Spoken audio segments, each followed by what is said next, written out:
Ei, Maico. Fotinha aí, viu, cara? Cadê, mas? Ah, beleza.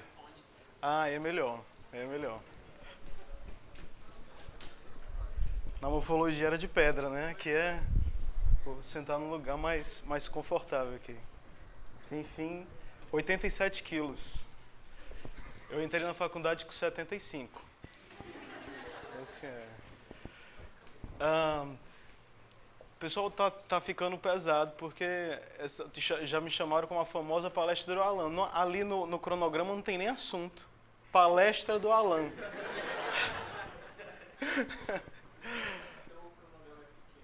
Ah, tá certo. É porque para colocar o título da minha palestra tinha que ser uns 3 linhas, né? Porque, enfim, não tem um resumo direito.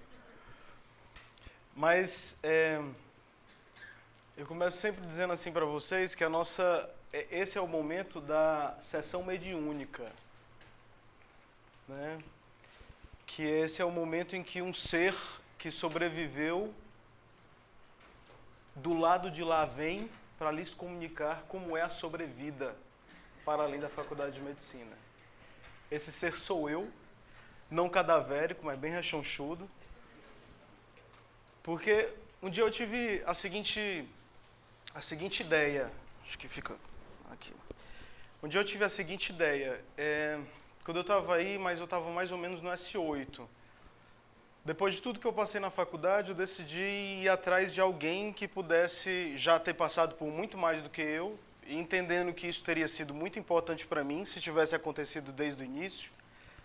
Alguém que pudesse voltar à sua memória e tentar entender tudo que vocês vão passar, porque ele já tinha passado por isso, e escrever alguma coisa no jornalzinho do CA sobre o que foi ser estudante de medicina na Universidade Federal do Ceará. Então, experiências singulares a respeito disso. Aí, quando eu fui atrás do cara, às vezes até para entrevistá-lo, ele achou a ideia massa, né? Mas depois ele degringolou, eu perdi contato, ele achou muito legal, mas nunca escreveu, não sei porquê, enfim. E aí acabou que esse momento se tornou favorável e oportuno para eu fazer. E eu venho fazendo aí nos últimos semestres. E é um prazer inenarrável, assim, tá fazendo isso para vocês. Uma palestra que não fala sobre social, não fala sobre política, não fala sobre currículo, não fala. É basicamente uma abertura de coração e falando de alma para alma, né? Porque, e aí eu vou me recordando, eu acho bom porque isso economiza tempo de terapia de psicólogo, né? E aí eu acabo vocês se tornando uma ótima terapia para mim. E atualmente eu estou vivendo uma crise existencial muito profunda, porque recentemente fui convidado para ser professor da Unifor, né? E toda vez que eu me deparo com uma nova situação que os alunos passaram, eu me enxergo neles. E aí eu viajo, né? E não só nos alunos, também com os professores discutindo questão de currículo, de nota. Aí eu fico viajando sabe, assim, como é que eu me sentia naquela época e agora trocando de lugar. Gostaria de estar aqui na UFC, né? Mas eu só tenho até especialista de medicina de família, agora que estou cursando mestrado, então não rola ainda entrar na UFC. E aí eu fico pensando assim, acho que a primeira coisa quando eu entrei... acho que começa por aí que é uma conversa boa. Quando eu passei no vestibular, e aí eu vi lá, caramba, passei, né? Aí na hora que eu passei, eu saí correndo pela mesa da minha sala de visita. Mais ou menos assim, passei, pai! Passei, pai! Ei, pai, passei! Ei, passei! Aí foi a primeira vez que eu quase infarto velho, né? Ele já tinha, acho que 65 anos de idade, então foi a primeira vez que eu quase infartei. Infartei. Não infartei ainda tanto porque meus coronários ainda não estavam tão entupidos como hoje. E aí, cara, porque foi muito complicado, né? Eu participei de um sistema de de estudo muito intenso, né? Esse primeiro, segundo, terceiro ano do ensino médio, consegui a proeza de passar de primeira no vestibular. Cara, os esquemas de física que eu ainda não tinha aprendido bem, então varava à noite. O professor de física dizia assim, ó, qualquer coisa que aconteça, não estude física a partir das 6 horas da noite, senão você enlouquece. Aqui estou eu, né? Bem, passei. Quando cheguei aqui era meio estranho, porque, sério, vocês nunca tiveram saudades da professora da alfabetização? Até onde a gente... Sabe, isso é um questionamento profundo que a gente sempre devia se fazer. Qual foi o momento da nossa vida que a gente chega na escola e a professora não pede para a gente fazer uma redação sobre as nossas férias? Sério, ou então assim... Aquelas dinâmicazinhas para poder... Teve umas férias que eu esqueci de escrever. Não é que eu esqueci de escrever as férias. Eu esqueci como é que se escrevia. Eu não sabia mais fazer A, B, C. Aí eu, meu Deus, voltei no tempo atrás, socorro! Acho que isso foi na primeira série. Eu tinha me dedicado tanto a atividades de lazer prazerosas, infinitas, que eu tinha esquecido como é que se escrevia. E a professora, obviamente sabendo, tendo a imensa sabedoria de que isso acontece realmente nas férias, ela decide começar fazendo uma brincadeira, né? Aquela brincadeira, coloque sua mão aqui, desenhe sua mão. Do lado esquerdo que você não gostou, do lado direito que você gostou. E aí, ótimo, que bom. O primeiro dia não foi de aula. E na faculdade de medicina eram essas palestras. Aí, pô, ninguém vai fazer uma recepção calorosa, pedir colocar do lado esquerdo que você gostou no vestibular e do lado direito não. Eu esqueci de estudar. Nas férias antes de entrar no vestibular, eu fiz uma coisa que há 3 anos não fazia. Eu comprei um cartucho novo de videogame. Cartucho, é o novo. Finalizei o Zelda. Finalizei. Ocarina of Time. Zerei. Eu acho que só não consegui todas as máscaras. Pois é, foi mal. Mas eu finalizei o Zelda. Entendeu? E eu acho que esse foi o momento que eu esqueci como é que se estudava. Eu esqueci como é que se estudava. Meu Deus, e agora como é que se estuda? E ainda vem uns palestras, porque eu imaginava assim, o que é essa faculdade? E uma coisa que me deixou mais perturbado ainda foi a tal do tripé da faculdade. Ensino, extensão e pesquisa. Como assim? Eu só estudava. Eu nunca participei de extensão, não faço a mínima ideia do que seja isso. E pesquisa, o que é pesquisa? Eu tenho que me dedicar a isso? Não, só se eu quiser ser um pesquisador, não? Não, mas eles tensionavam como sendo um tripé muito importante ser equilibrado. Eu só sei que eu desconsiderei completamente os outros 2 pés, porque aquele pé que era o pé de estudar, meu amigo, esse pé já te atolava consideravelmente. E outra coisa assim que era muito bom é porque primeiro, segundo, terceiro ano, vai lá, o professor dizia assim, não, primeiro, segundo, terceiro não. Durante toda a nossa vida o professor dizia assim, o livro é esse para estudar, a prova vai ser tirada daqui, façam as questões. E a coisa era tão amarrada que a gente depois ainda tinha que mostrar para o professor as tarefas complementares no caderninho, né? Aqui, eles dizem, para bioquímica você tem 3 livros, 4, 5, na cardiologia você pode ter um artigo de revisão, sempre quando ultrapassa 5 anos a medicina ela já está desatualizada, então, por favor, pegue um livro recente, que não tem na biblioteca, porque são todos, enfim, mofados, né? Aí você ficava começando assim, por onde eu vou estudar? Por onde? Algumas pessoas, é mais legal esse livro, é mais legal aquele. Existia debate sobre o livro melhor de se estudar. Até que alguém brilhante, fenomenal, a pessoa que com certeza vai para o céu, a pessoa vai para o céu, se tivesse o 11º mandamento é fazei o caderno de classe para ser da turma ou caderno. O caderno da turma.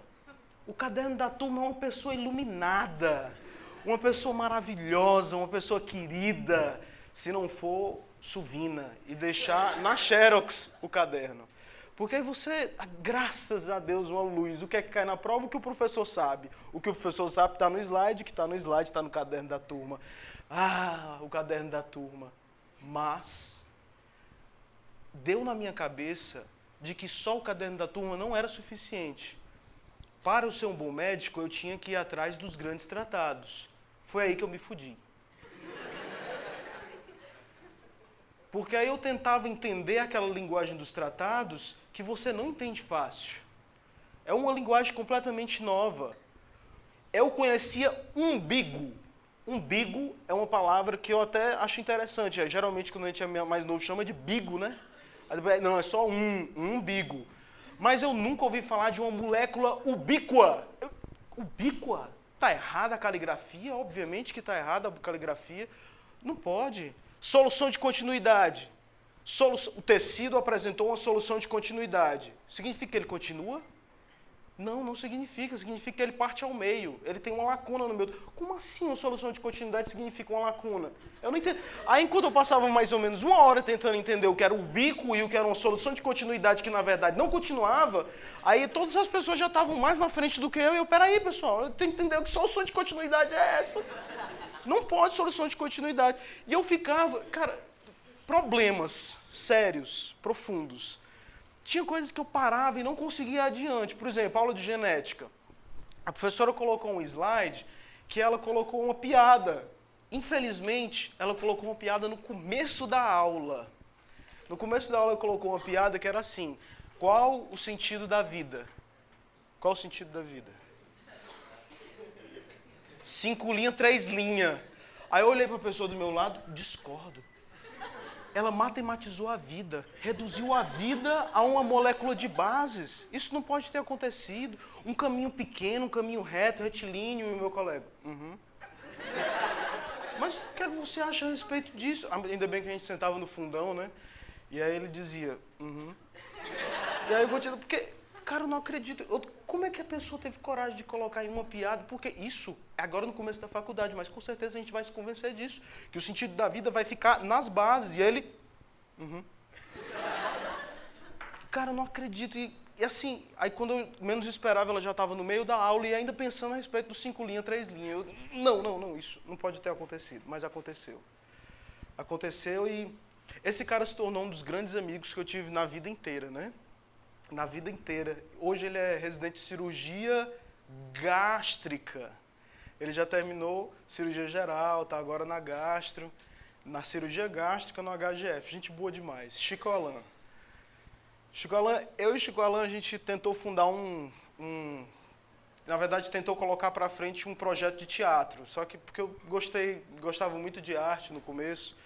E o projeto do teatro, que o nome dele era Quatro Humores, né? Fazendo uma referência a Galeno, né? Quatro Humores. Só que eu não gostava muito da forma como o pessoal levava o teatro, porque era muito sem noção, né? Sem noção total, entendeu? Mas ele adorava o teatro sem noção. Mas eu sempre gostei de um teatro que mostra uma mensagem no final da peça, né? Mas ele não. O Alan, ele gostava do teatro sem noção. E era um teatro muito louco, criticava a faculdade loucamente, né? Na época o currículo estava mudando, então na hora que o currículo estava mudando, todo mundo estava achando terrível o novo era triste, era péssimo, tirava muito tempo lá das cadeiras antigas e colocava muito tempo em módulos inúteis, como o aborrece, que é o ABS, né? E o DEPRE, que é o DP, Desenvolvimento Pessoal. Então, e aí o pessoal às vezes criticava nos seguintes termos, né? Eles caricaturizavam uma diretora aqui da faculdade, que eu não sei mais se é diretora, mas ela era muito parecida com a catifunda do Chico Anísio, né? Então o Chico Alan era ela, caricaturizava ela. E aí ele chegava mais ou menos no palco, e aí ele chegava assim, colocaram uma cauda gigante nela, e aí ele chegava no palco e... Uau! Eu sou a implementação do novo currículo. Era Lagartifunda contra os Power Rangers. Não! Nós vamos deixar você fazer esse currículo dentro de mim, nunca vamos deixar! Aí ela, calem a boca, eu vou enfiar o currículo em vocês. Não, preparem todas as nossas armas, preguiça ambulante, e não vou escutar aula, junta tudo e... Não, eu vou acabar com vocês na F. A F, segunda época, e eles... Não! A reprovação é o meu pior mal! Faíscas, né, e tal, e purpurina, e... Cara, muito bom. E aí tinha um teatro, e nesse Teatro Sem Noção, uma das coisas que ficou mais na minha mente era porque o Chico Alan também fazia outro papel, que depois de cada cena, chegava o Chico Alan dizendo assim, não, uma pessoa tinha morrido no meio do palco, e não tiraram até o final da peça.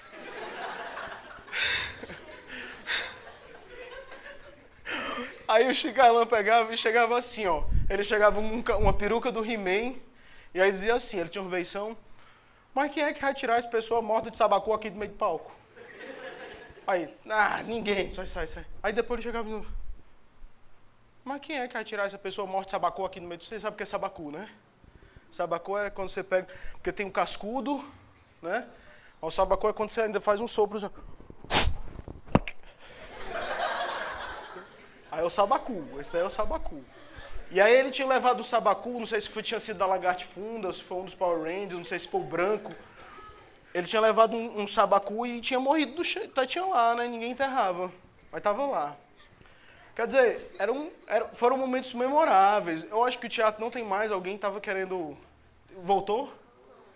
Massa, olha aí. Então, a tradição do teatro é ser sem noção. Então... Se vocês quiserem manter a tradição, então tem que fazer um sem noçãozice, louca. Na época tinha até um diretor que se chamava Dr. Henri. E aí, obviamente, a crítica era que ele era o Dr. Aham. Podemos fazer o currículo? Aham. Podemos foder com os alunos? Aham. A gente pode fazer tudo que a gente quiser? Aham. Dr. Aham. E essas coisas magnânimas, maravilhosas. Esse era um lado muito positivo, né? Mas a experiência talvez mais chocante que eu tive, né? Eu me confundi um tanto com o Chico Alan, que às vezes, porque ele era do teatro, eu também era, a gente gostava de comédia, os dois. Nós dois éramos moreno, ele mais limite ou mais pro amarelo.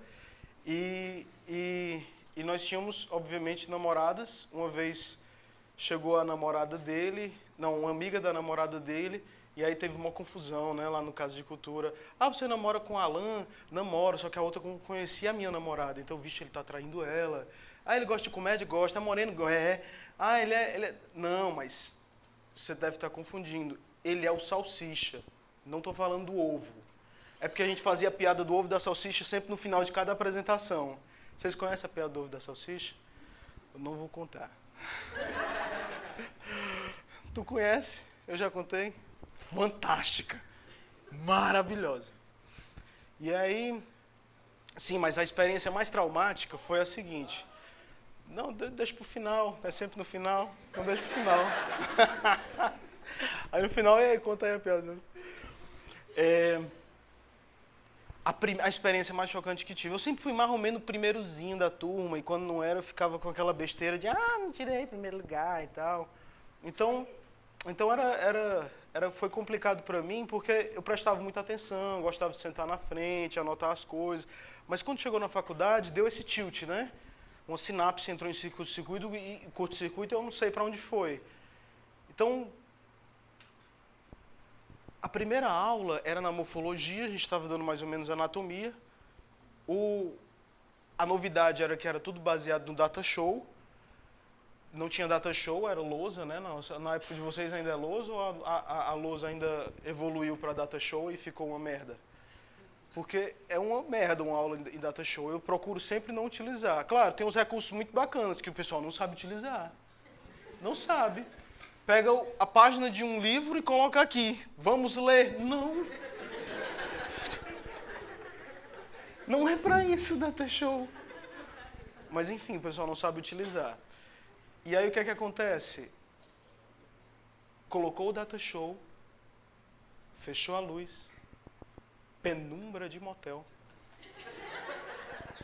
ar-condicionado, e o professor falando sobre o epicôndilo lateral, do osso do úmero, e sobre as circunvoluções ósseas, e o sulco, e a insinuação, e a ínsula, e a inserção tendinosa, e o bobobó. Eu não conseguia mais entender o que ele estava dizendo em determinado período da aula. Ele começava a falar numa língua que me era completamente estranha. Bobobó. Eu olhava para a pessoa do lado e ela estava entendendo, eu não. Bobobó. Aí eu esfregava o olho, balançava a cabeça e quando eu voltava ele estava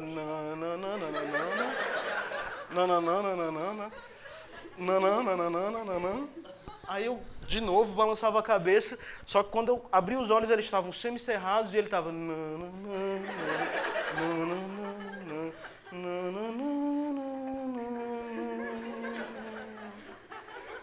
Aí eu começava a sonhar com os ossos e a musculatura esquelética. Quando eu acordava, tinha acabado a aula. O professor, obviamente, não sabia que eu tinha dormido, porque a gente estava na penumbra. Então ele não sabia, na verdade, se tinha aluno na sala. Né? E aí, tinha passado a aula. E a gente vai formulando teorias, claro, né? Uma das teorias que foi formulada por uma amiga minha, dizendo assim, Alan... E ela falava sério. Ela falava sério. Ela disse assim, Alan, eu acredito profundamente no poder do subconsciente. Quando nós dormimos, essas informações de alguma forma entram em nosso corpo e ficam no estado de liminar, de consciência, que quando podemos resgatá-las, nós nunca a resgatamos, nunca. Eu nunca consegui resgatar uma informação do meu liminar de subconsciente, nunca. Todas as vezes que eu chutei na minha vida de faculdade, eu escolhi a opção errada. É entre a A e a B, eu escolhi a B, aí era errado. É como se alguma força superior tivesse descido para mim e tivesse assim, apenas passarás quando souberes, nunca acertarás um chute. E foi assim durante toda a faculdade. Eu não acerto um chute sequer, um chute, eu não acertei. Foi desse jeito. Meu subconsciente é profundamente adormecido. Talvez ele só regrida ou ele só se resgate com hipnose. Da braba mesmo, da braba. Então dormia, cara, e aí isso... Cara, eu dormi, bicho. No primeiro semestre, quase eu fico de AF. No primeiro semestre, eu fico de AF. A partir daí, tira o quase. Quando chega no S8, é basicamente regra, avaliação final. Mas era assim, de tal forma que quando chegou no S8, a gente estava no confraternização natalina da nossa turma antes de entrar no internato, porque a gente ia se dividir pelos diversos hospitais, né? Haja vista HGF, César Carlos, Hospital Universitário Walter Cantídio. As pessoas chegaram para mim e disseram assim, os desabafos, né? Cara, o segundo semestre foi um dos piores, né? Dizia o da montanha, lá da montanha era um amigo da gente que hoje é oftalmo, gente boa demais. Ele dizia, o segundo semestre foi um dos piores, eu sofri demais. Eu fiquei de AF em todas as cadeiras, eu disse mentira, porque teve uma vez que eu não lhe vi lá. Mentira. Vamos contar a verdade aqui na nossa confraternização, no nosso desabafo. Não tem como ser assim. E foi assim, cara... Eu era o rei das AFs. Né? Mas era de tal forma que eu tentei Casa de Cultura, não passei e fui para a Aliança Francesa.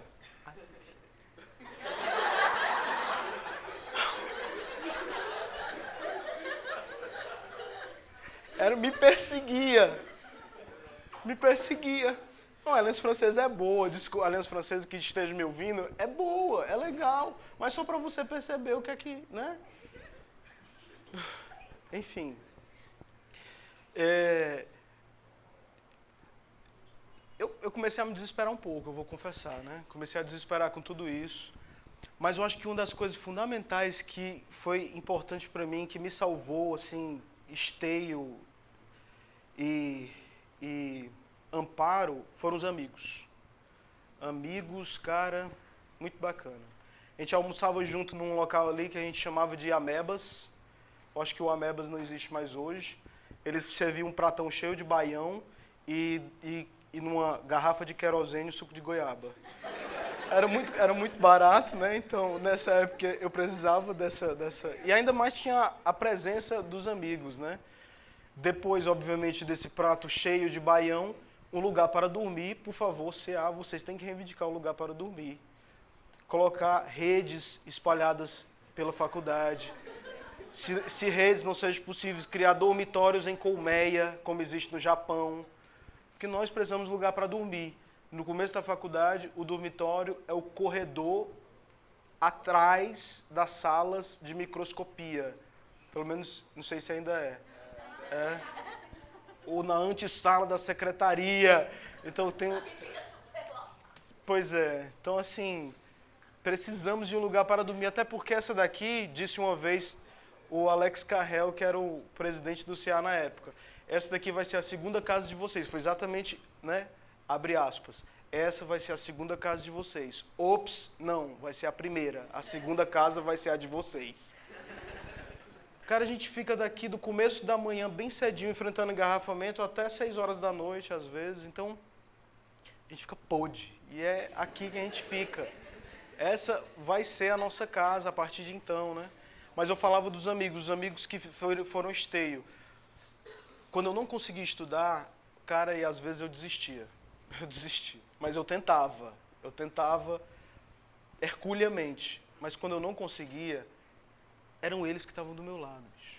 Hoje falo, é o Dr. Julião, ele é preceptor do pessoal da Cristos, ele foi preceptor do pessoal do Hospital Geral de Fortaleza, pessoa fenomenal, gosto dele, sim, do fundo do coração. Julião, ele me amparou quando eu não conseguia estudar. Eu disse assim, cara, eu não consigo mais, bora, macho, agora, isso daí é rápido, bora, só ler. E aí eu ia lendo, pegava o caderno da esposa dele, né? Na época já com filho, hoje já bem crescido, e a gente tentava. Obviamente ele se dava melhor do que eu e eu ainda nas minhas AFs, né? Mas enfim, se não fosse por isso, talvez eu até tivesse reprovado. E fui reprovado em uma cadeira, a cadeira de pneumologia, foi por 0,05. 0,05. Aí eu, não, vou falar com a coordenadora, talvez ela... E aí eu fui dar um papo para ela, todo pedagógico, sociológico e tudo mais, que era o seguinte papo, era... Olha, 0,05 é uma nota, tudo bem. Tá faltando 0,05 para eu passar, tá. Mas, geralmente, esse sistema de avaliação que vocês fazem é uma média. O aluno é mediano. Então, vocês não olham o aluno, vocês olham uma média. É como se os alunos, cada um desse os seus poderes e se transformasse no Capitão Planeta. Você avalia o Capitão Planeta, não avalia o aluno. O Capitão Planeta não é da época de vocês, não, né? Era massa o desenho. Assim, tinha água, terra, fogo, coração. Aí, pela união dos seus poderes, eu sou o Capitão Planeta. E aí ele vinha todo azulzinho, com cabelo de Jean-Claude Van Damme e tal. E vocês também de Jean-Claude Van Damme não é da época de vocês. Karatê, o Grande Dragão Branco também não é... Enfim, Capitão Planeta. E aí ela dizia, não, Alan, mas é baseado em estudos europeus que não foram feitos no Brasil. Eu respondia, então, é estudos europeus que não foram feitos aqui, portanto, não tem como comparar. Ela, não, mas a curva de Gauss tem para baixo, 2%, e para cima... Como é que a senhora sabe que eu não sou superdotado? Pode ser. E esse sistema de avaliação não capta com pessoas do meu planeta. Não capta. Ela, não, ela, claro que isso é viagem. Não é viagem. A curva de Gauss, ela pega também a média, ela não pega as coisas que estão nos extremos. Vamos fazer o seguinte, vamos ligar para a professora e a professora vai dizer não. A professora disse não. Não, 0,05 é reprovado, ele vai ter que repetir. Por mim, ele repete a cadeira inteira. Aí ela, não, vamos fazer isso não, só as práticas, algumas aulas, porque senão ele perde todo o módulo, vai ficar quebrado. E meu olho escorrendo assim, né? De ódio em um e de tristeza em outro, porque eu ia perder meus amigos. Os amigos iam seguir adiante, talvez nossa medicina seja uma das poucas que seja desse jeito. Talvez os que funcionam muito em cadeira, né, às vezes perde muita amizade, mas não, aqui a gente forma todo um complexo que te sustenta. Mas também tinha um porém. Tinha um porém porque meu pai tinha um pouco de pressa.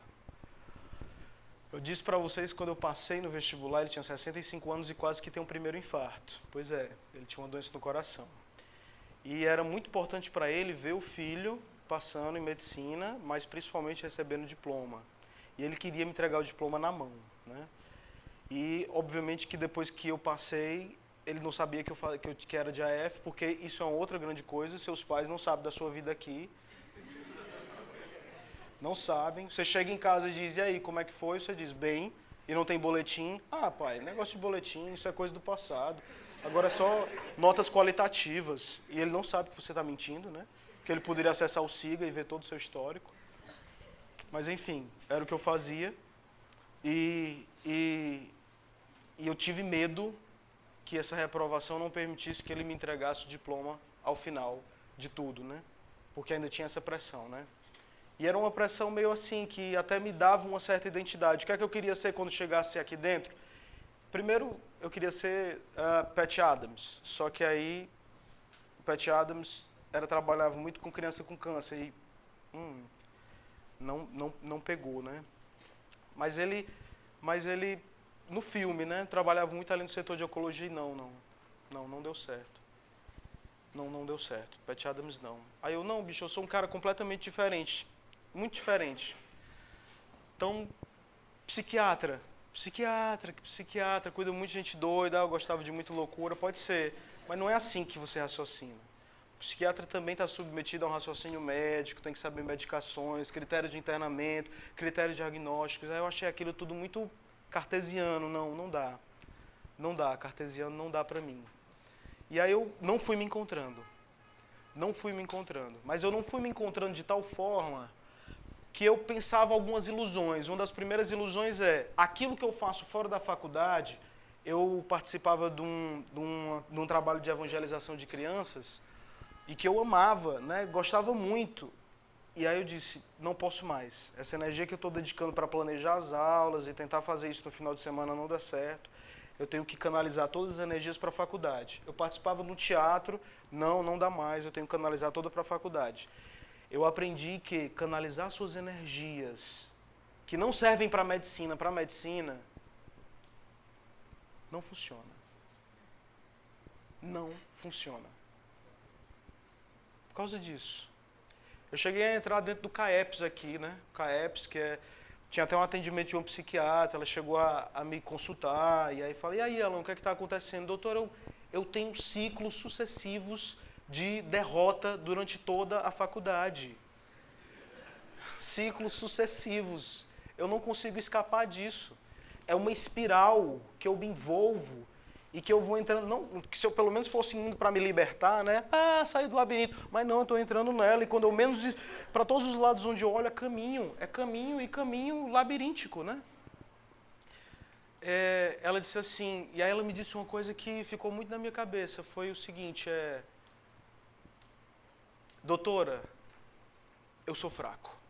Aí ela, não, Alan, estranho, porque no começo você tinha me dito que tinha sido isso, feito isso, evangelização, teatro, líder de não sei o quê, alguma coisa, campanha de não sei das quantas. E agora você me diz que é fraco? Você é fraco ou você tem uma força diferente? Sabe aquele momento do oráculo que chega para a Matrix, pega sua mão, abre sua boca e diz assim, você tem o dom, mas eu não sou escolhido. Está faltando alguma coisa. Foi mais ou menos como eu me senti. Mais ou menos perto disso daí, acontece de uma pessoa me chamar, por exemplo, para um grupo de palhaço-terapia, para fundar o grupo de palhaço-terapia daqui.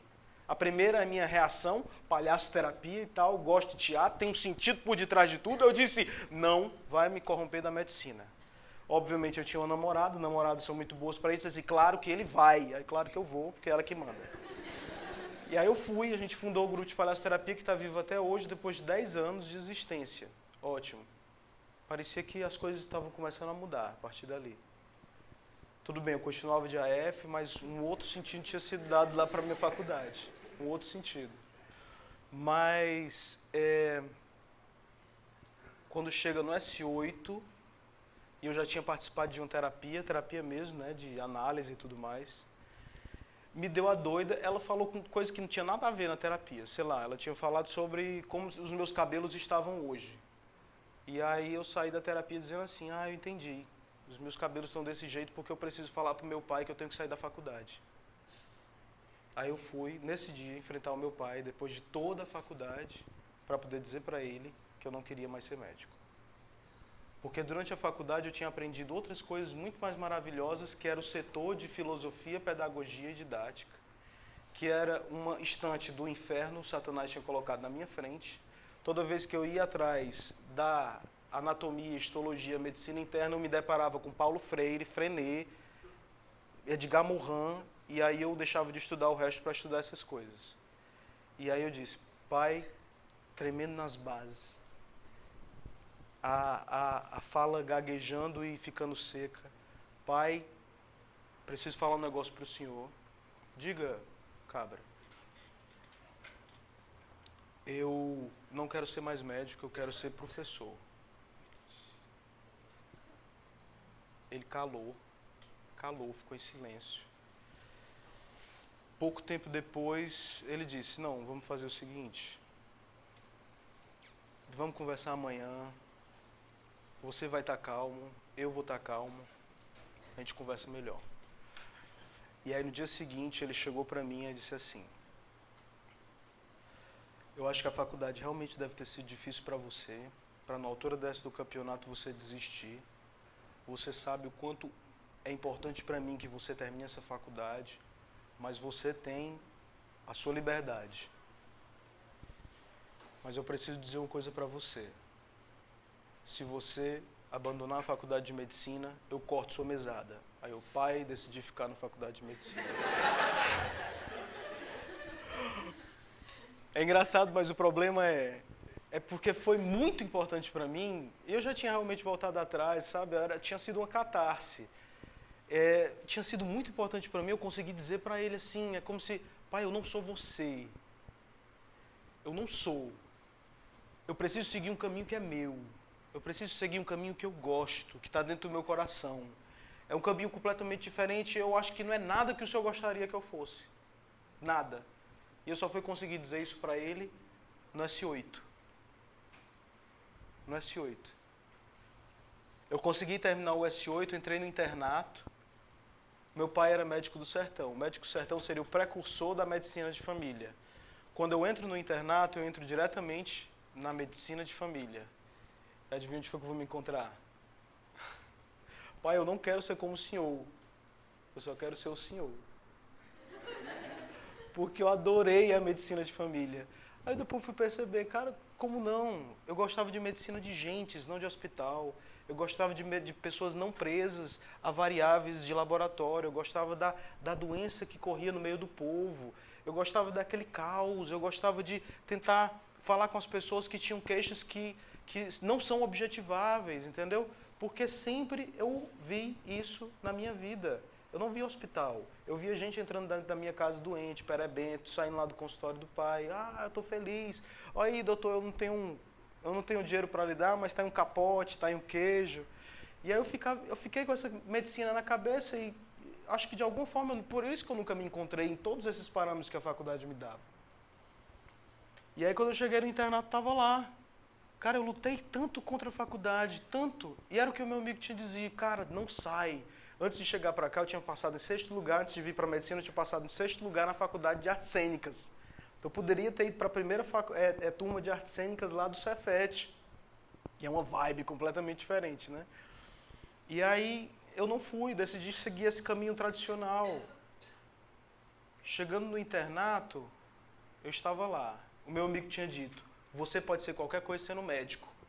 Sendo qualquer coisa, você não pode ser médico. Né? Ele tinha dito mais ou menos isso. Qualquer coisa nesse sentido de posso cantar, posso atuar e tal, né? Como hobby, enfim. E aí quando cheguei no internato, eu comecei a atender paciente atrás de paciente.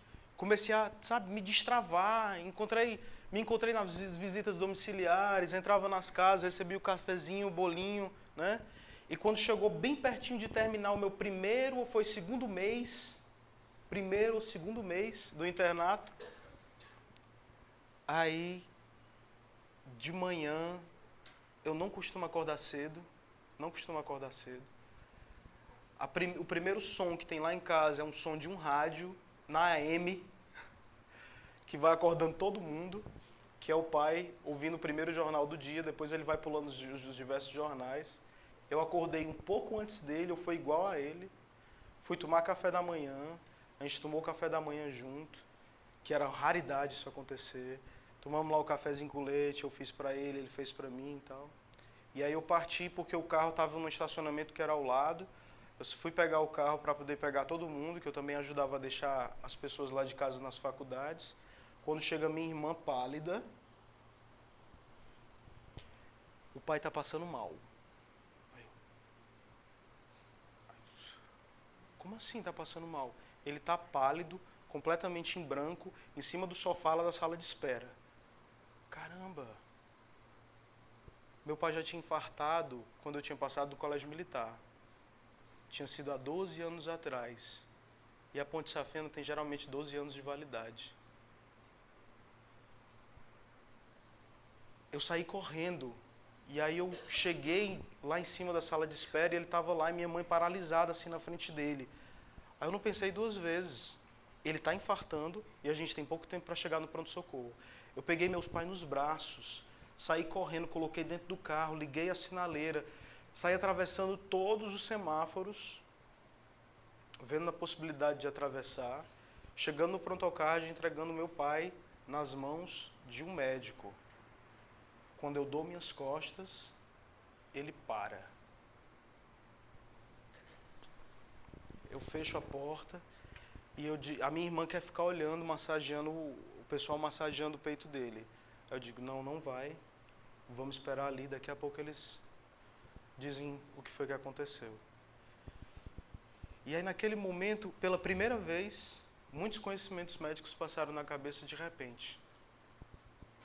A rapidez que eu tenho de levar o infarto do meu pai para o médico. Quando chegar, ele tem 30 minutos para fazer um ECG. Se o ECG sair bom, ele tem 120 minutos para ir para o balão, mas o ECG não só saiu bom, como ele parou. Então eles vão ter 30 minutos para reanimar, depois desiste.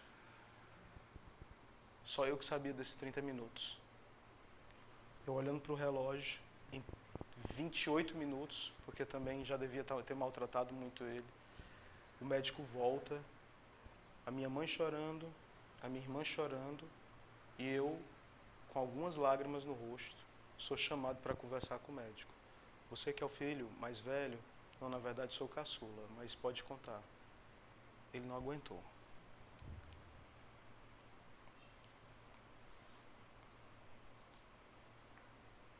E aí, enquanto ele pediu os dados da declaração de óbito, eu fiquei assim.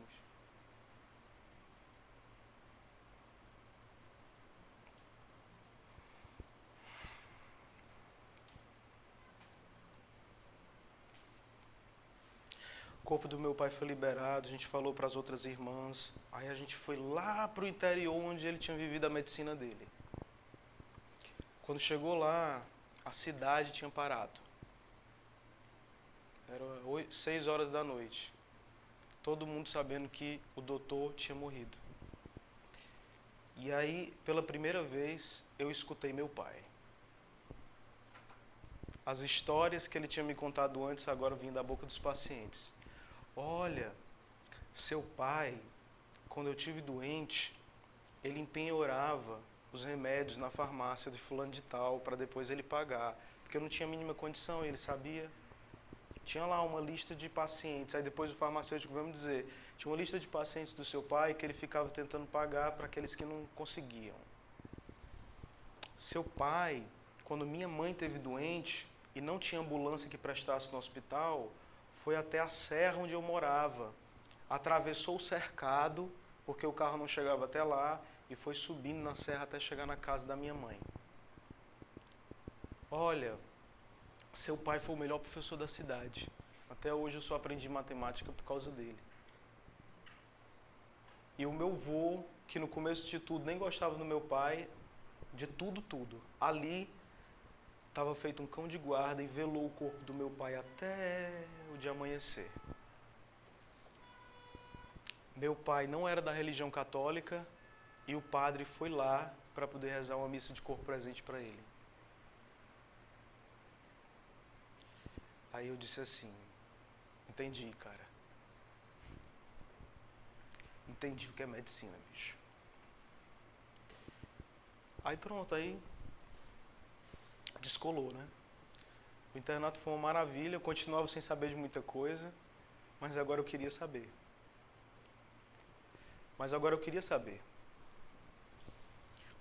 Um mês depois, na verdade um mês depois não, uma semana depois, era para eu ir pro CRUTAC.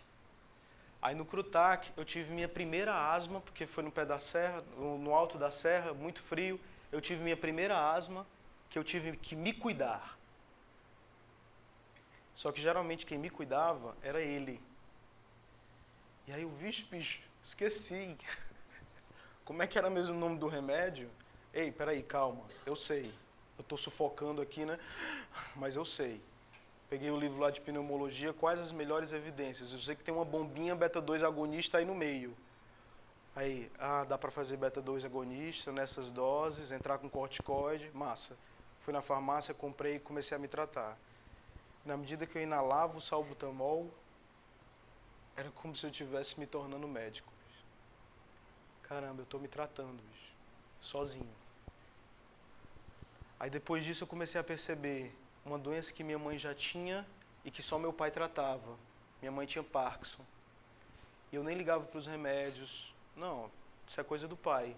E aí eu comecei a prestar atenção nos remédios, no exame físico, como é que o neurologista fazia, como é que ele dizia.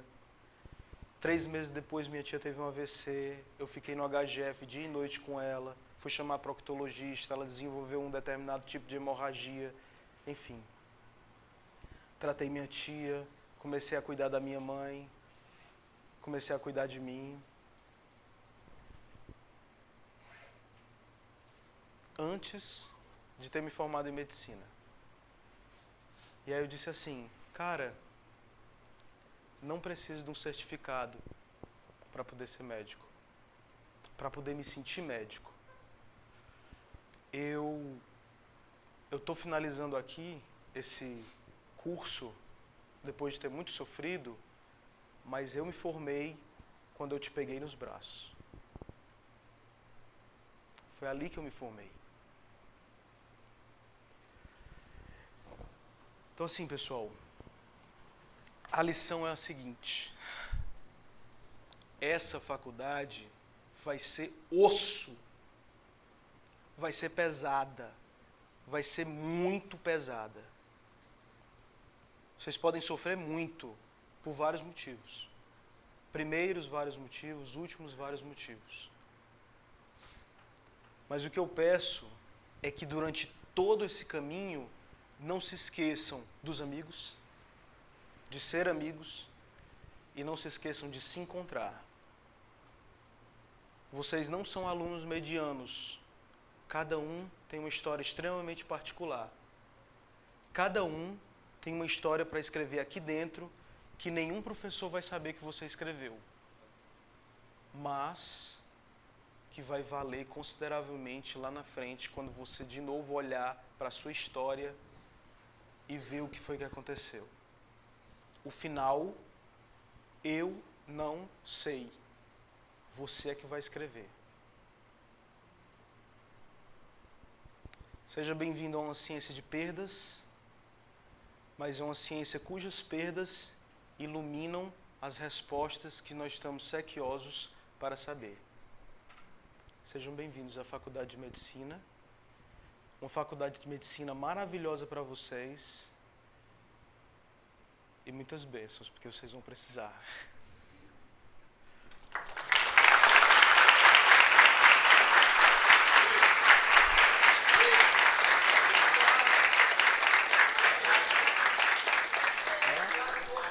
A piada do ovo e salsicha, para poder tirar o clima, né, de pesado. Era de repente, assim, o cara tava com muita fome. E aí ele diz assim, cara, e aí o que é que tem para comer aqui em casa? Não tem praticamente nada. E aí vou olhar ali na despensa. Aí abre assim a despensa, aí diz assim, vixe Maria, tem essa salsicha aqui, muito louca. Tá. Aí ele vai olhar ali dentro da geladeira, tem esse ovo. Rapaz, pegar essa salsicha aqui, esquentar a frigideira, colocar a salsicha aí. Aí esse era o momento que o Chico Alain entrava. Então a salsicha começa a fritar na frigideira. O Chico Alain entrava e começa a fazer. Aí o cara, aumentar o fogo. Aí. Não, mas só uma salsicha real não alimenta ninguém, pelo amor de Deus. Aí, vamos pegar o ovo. O ovo. O ovo. Agora vai ficar legal. Aí o ovo caía na frigideira em movimentos ameboides. E era eu no momento que eu entrava no palco. E em movimentos ameboides ele ia até a salsicha.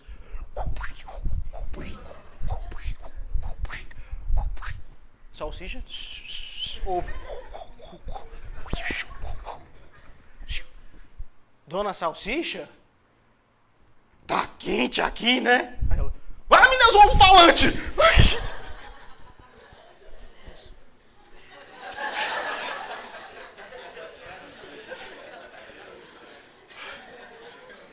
Fantástica, a piada é fantástica.